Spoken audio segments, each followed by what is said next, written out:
I was eating cold leftover meatloaf at my desk, trying not to gag on the reek of someone's burned breakfast sandwich still hanging in the air. The office microwave was cursed. Every time someone used it, it either nuked food into charcoal or left the middle frozen like a meat popsicle. I didn't have time to care. My screen was lit up with a broken vendor sink that should have been automated 5 years ago. Instead, it was held together by some Frankenstein patchwork our IT team slapped together back when flip phones were still a thing.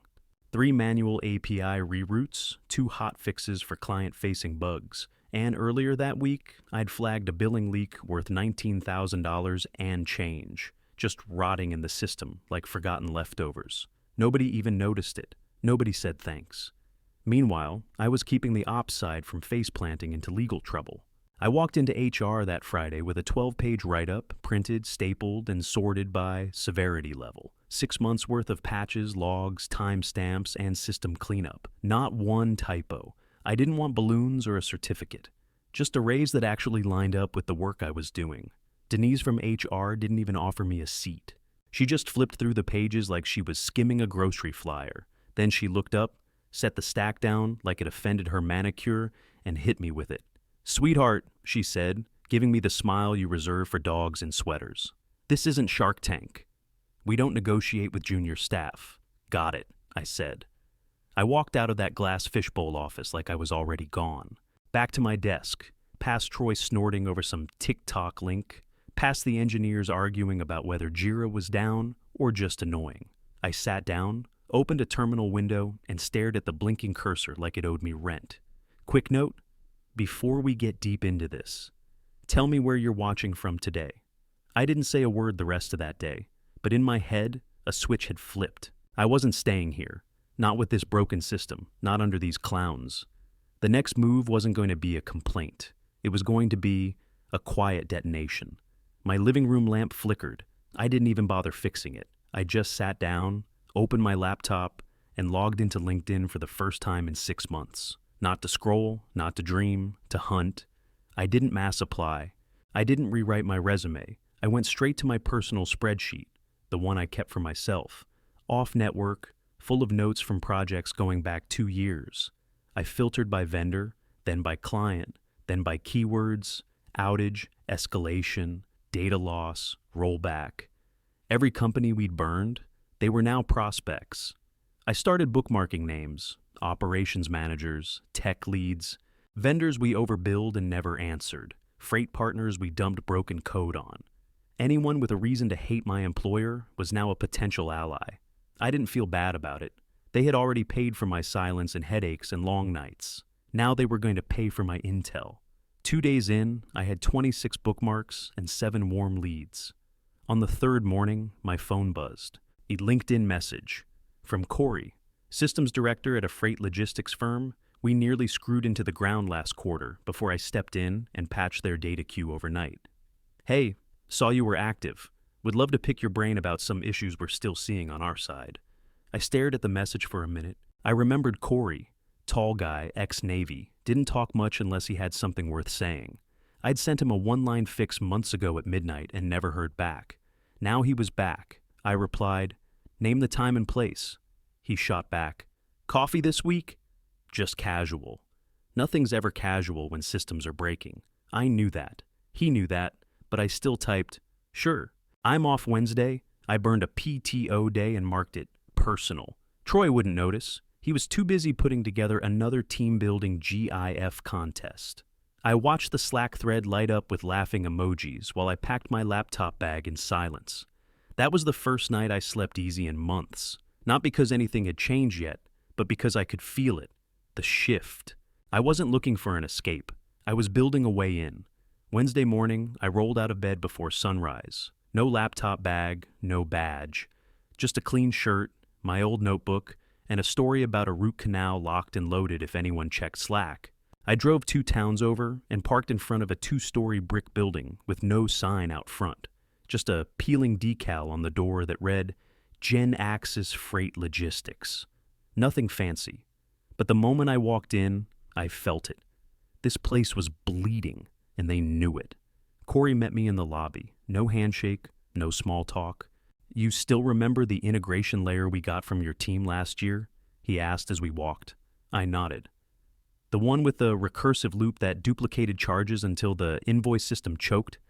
Yeah, I patched it from my apartment. Got chewed out for doing it without permission. Corey cracked a smile.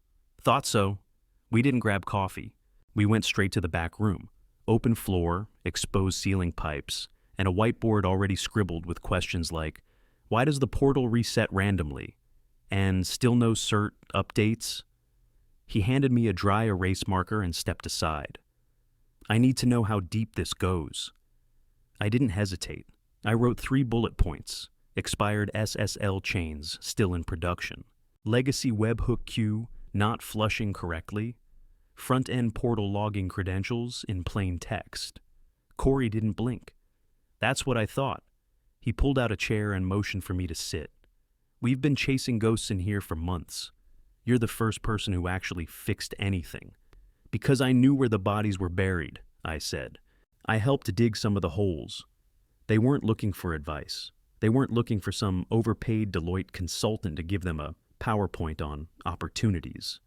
They were looking for a cleaner, and I already had the mop in my hands.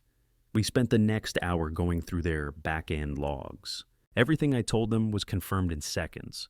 Bad JSON parsing, deprecated API hooks still firing on GET requests, and a login bug that locked users out if they didn't use Chrome on a Tuesday. No joke.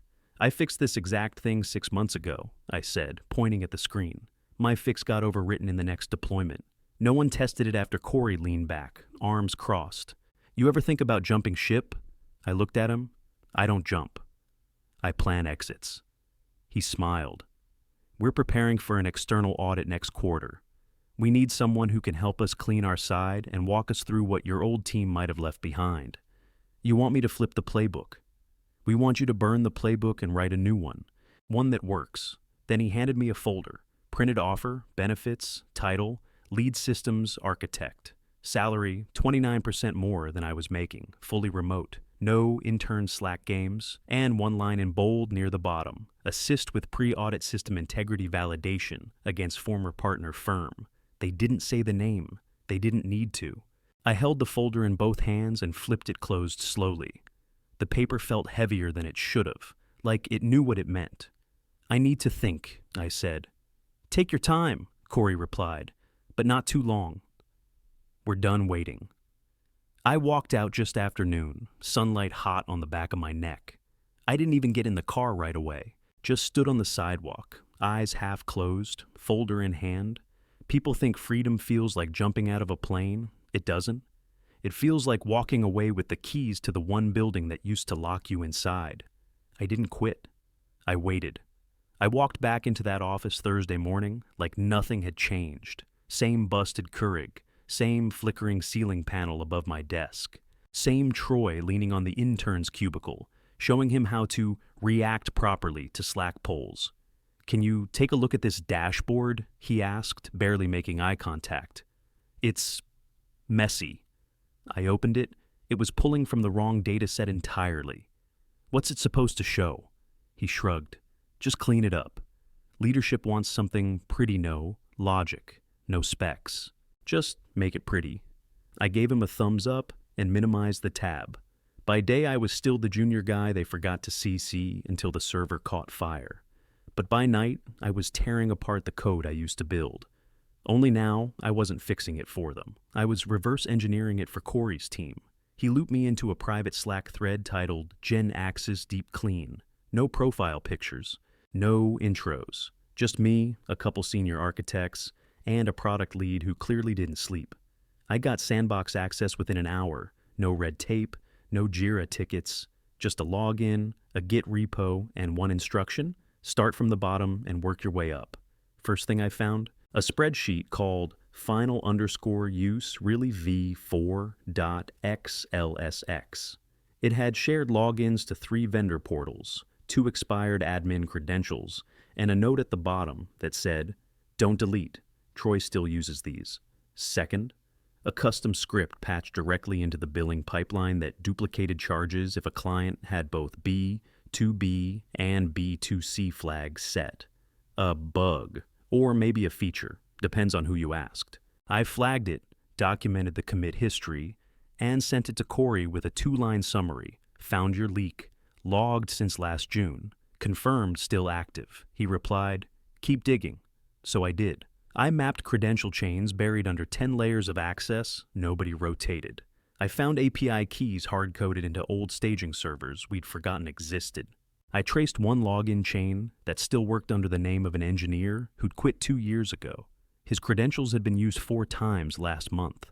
At the office, I wore my poker face, nodded in meetings, cleaned dashboards, made dumb charts look presentable. At home, I became a ghost mechanic, fixing what they broke, quietly, fast. Every night, I added more evidence to a private folder I'd encrypted and backed up twice.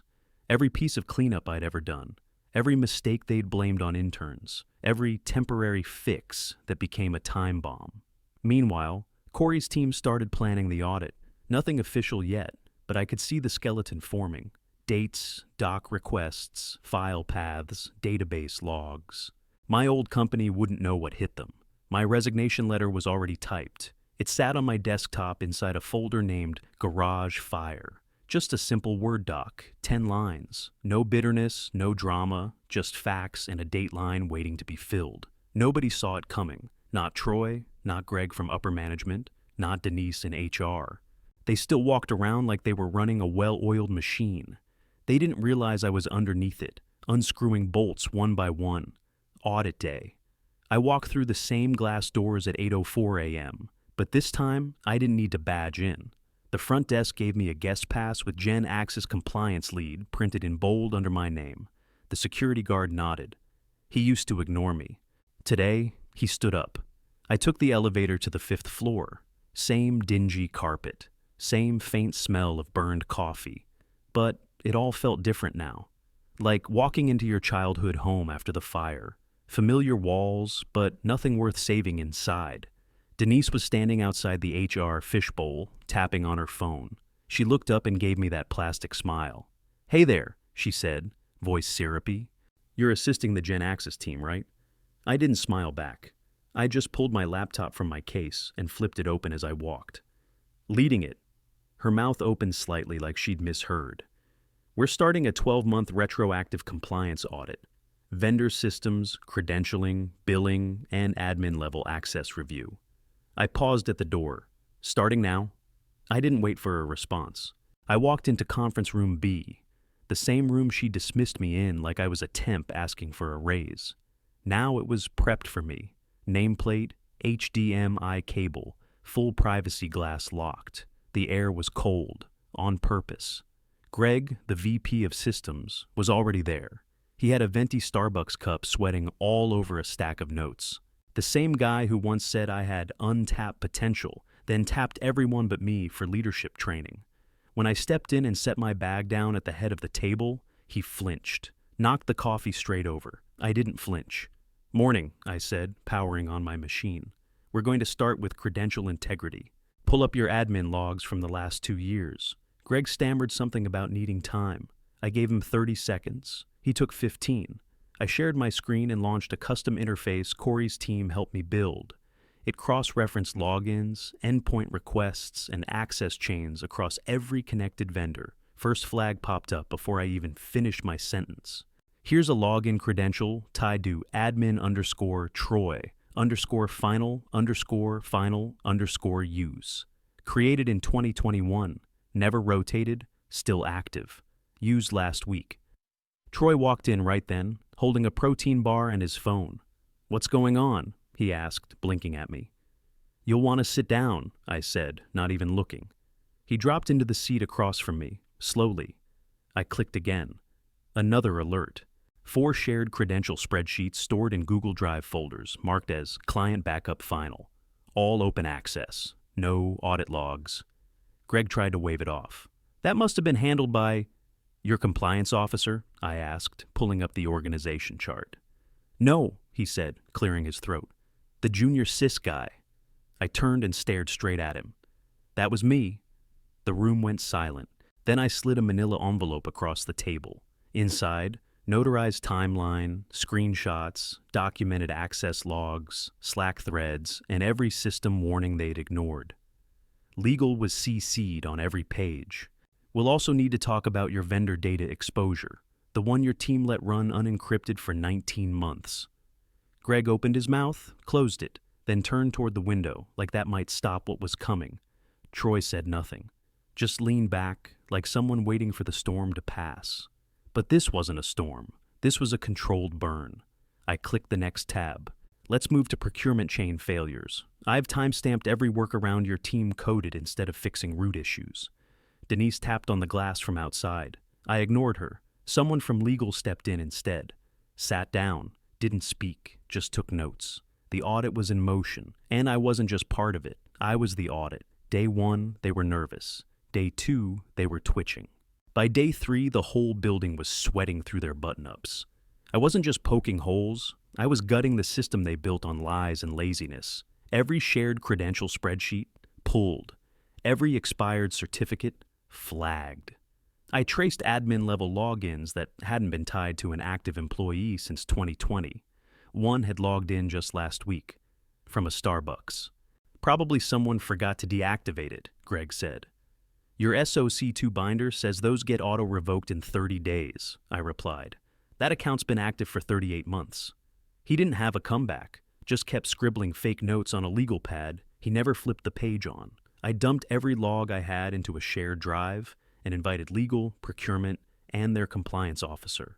3 departments, 2 outside counsels. 0 excuses left. My laptop was a live crime scene. Every tab had receipts, Slack messages, buried tickets, misfiled incident reports. The timestamps weren't fuzzy, they were surgical, and the names on them weren't junior staff. They were Greg, Troy, Denise. One file hit harder than the rest. A vendor access document stored in a public Google Drive folder. No password, just a URL. Labeled Temp Access List, masterfinal.xlsx. Last modified by an intern, unencrypted, open for 92 days, viewed 37 times. 6 of those from IPs registered in New Jersey. Not one of our operating states. I paused when I found it. Not for drama, just long enough to screenshot the access history, download the file, and check the user activity logs tied to it. I built a full breakdown. Dates, devices, IPS, last modified timestamps, and internal chatter referencing the spreadsheet. Then I dropped it in the middle of the audit folder, under a single header, critical breach, unsecured access, verified exposure. We were in the middle of the daily review when I brought it up. Denise was there now, finally looped in by legal. Troy looked pale. Greg tried to talk his way out. Here's my notarized statement, confirming I flagged that document twice in Q4, asked for it to be removed, and was told to prioritize visuals on the client deck instead. I looked directly at Denise as I said it. I've also copied in legal. Already time-stamped, nobody spoke. The air turned thick. You could hear the HVAC system groaning above us like even the building wanted out. I clicked again. Here's a thread from Troy, dated 8 months ago, joking about how he probably shouldn't be storing login info in Google Sheets, but whatever, LOL. Troy laughed, trying to play it off. Come on, that was sarcasm. I clicked again. Then why did you send that same sheet to 3 vendors? He went silent. Greg leaned forward, trying to regain control. Let's just clarify something. You had your chance to clarify last year, I said. When I sent a write-up on this exact chain of risks, and Denise responded with, "This sounds more like a team learning opportunity than a raised discussion." Denise opened her mouth. I held up one finger. I'm not asking questions. I'm submitting findings. I clicked the final tab and shared the screen with legal. A dashboard summary I built myself, color-coded by severity, red to black. 64 compliance flags, 32 tied directly to active leadership decisions, and one folder labeled Garage Fire, Supporting Evidence, Internal Only. Nobody said anything after that, because there was nothing left to say. By Thursday morning, the freeze hit. The client, Gen Axis's biggest logistics contract, formally suspended all payments to my old company pending investigation. It wasn't a warning, it was a bullet. Procurement froze every renewal. Finance shut down ticketing access. Even the support team got locked out of their own escalation threads. Slack went from dead quiet to full-blown meltdown. I still had access to a couple back channels. The panic was thick. Threads titled, Urgent. Who owns billing _cert _bot? And, is this a legal issue now? Lit up faster than the mods could contain them. I wasn't even logged in, and screenshots were still finding their way to my inbox. Somewhere between the chaos, I got the email. Subject, quick sync. It was from someone in leadership who once told me, flat out, to stay in my lane when I flagged the system rot last year. Said it wasn't appropriate for junior staff to question structural decisions. Now he was reaching out with fake concern and too many exclamation points. Hey, just wanted to connect real quick on some of the system irregularities you've raised. Wondering if you're available for a quick chat or maybe even a short-term consult. I didn't reply right away. I let it sit. Then I copied his email into a new thread and typed my response. My rate is 5 times what you used to pay me. Weekly, upfront, non-negotiable. I hit send and archived it, no reply. Not that I expected one. Corey texted me 20 minutes later, nice work, keep going. I stared at those 2 words for a second, not to reflect, just to confirm what I already knew. This wasn't over. There were still subroutines to dissect, still logs to scrape, still receipts buried in recycled Trello boards and Slack threads no one thought I saved. I kept digging. I found an internal chat where Greg told a junior dev to skip tests because leadership needed the deployment live by Friday for optics. I found an abandoned S3 bucket labeled temp_CRM_backup fix_V3 that still had names, addresses, and payment methods in plain text. That same bucket had been hit by an external IP 6 times over the summer. I passed it all to legal. The pressure started cracking bones. One PM posted a panicked resignation in the middle of a Slack thread, tagging the CEO like it was an escape button. Troy went dark. No posts, no comments, just offline. Probably hoping if he stayed quiet long enough, he'd survive it. Too late. The cleanup had already started. And this time, I wasn't the one sweeping up their mess.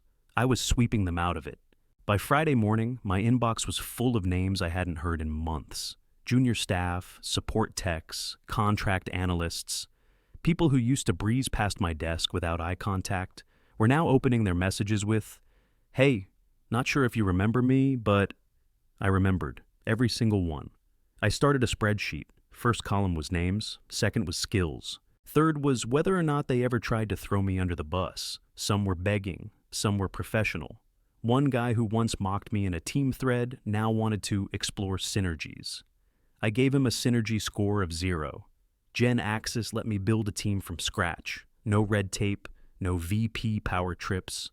Just a real budget, a door with a lock, and a title I didn't have to fight for. Director of Systems Integrity. Corey approved it without a second of hesitation. Name your people. Build it right, he said. No politics. Just results I hired smart, not flashy. Not the loudmouths who lived on Slack threads dropping GIFs and pretending they ran the show. I hired the quiet ones, the ones who solved 3 tickets before the daily stand-up and didn't need to talk about it after. I brought in a former support lead who used to get ignored on every client call until she started documenting everything. I hired a sysadmin who once got written up for refusing to push broken code. He was on my list before he even applied. We didn't make noise. We built structure, and this time, I didn't need permission. My office was 3 doors down from the main ops floor. Solid walls. No glass. No one could watch me work unless I invited them in. That was the point. I didn't bother decorating, just my laptop, a legal pad, 2 monitors, and the one piece of paper I framed, a screenshot of the old email from Denise, where she told me, "Sweetheart, we don't negotiate with junior staff." It sat on the wall behind my chair. So when she came in, escorted, pale, silent, holding a compliance packet she clearly didn't want to read, she had to look right at it. My nameplate on the door read, "Conference Room B, reserved for director use only. Same room, different seat." The vendor contract was terminated on a Tuesday morning. No press release, no drama. Just a 2-line email from legal, agreement revoked. All access terminated, I forwarded it to my team and closed the thread. That was it. The axe had dropped. Greg changed his LinkedIn title to Resilient Strategist. Troy went dark. No posts, no status updates, 4 straight days offline. Denise didn't show up at all. Until she did. She walked into my office just before 10, escorted by HR. No smile, no clipboard. Just a blank expression and a compliance packet tucked under one arm like she already knew what it was. I didn't offer her a seat. She stood in front of my desk while I slid a manila folder across the surface. Labeled in bold, Termination Recommendation, Compliance Failures. Her name was halfway down the page, not at the top, not at the bottom, right where she belonged, surrounded by the mess she helped create. She reached for the folder. I stopped her with one sentence. We do negotiate now. Her hand froze midair. I looked her dead in the eyes. Just not with people like you? HR didn't say a word, just nodded toward the hallway. Denise turned and walked out, slower than she came in. I watched the door close behind her, then open my laptop. Within minutes, the calls started. Not from Greg, not from Troy, not from anyone trying to fix what was broken. These were new calls, clean ones. Hey, I heard you cleaned up that Gen Axis disaster. We've got a mess and no one here who understands how deep it goes. You taking on external remediation work? By noon, I had 3 vendors asking if I could consult. One offered double my rate just to fly in and take a look around. I didn't say yes, not yet. I logged off. No Slack, no inbox, just silence. Then I walked to the break room, pulled out a small bottle of whiskey I kept behind the paper towels, and poured myself a drink. Not to celebrate the fall, but to mark the beginning. Because what came next, that was mine.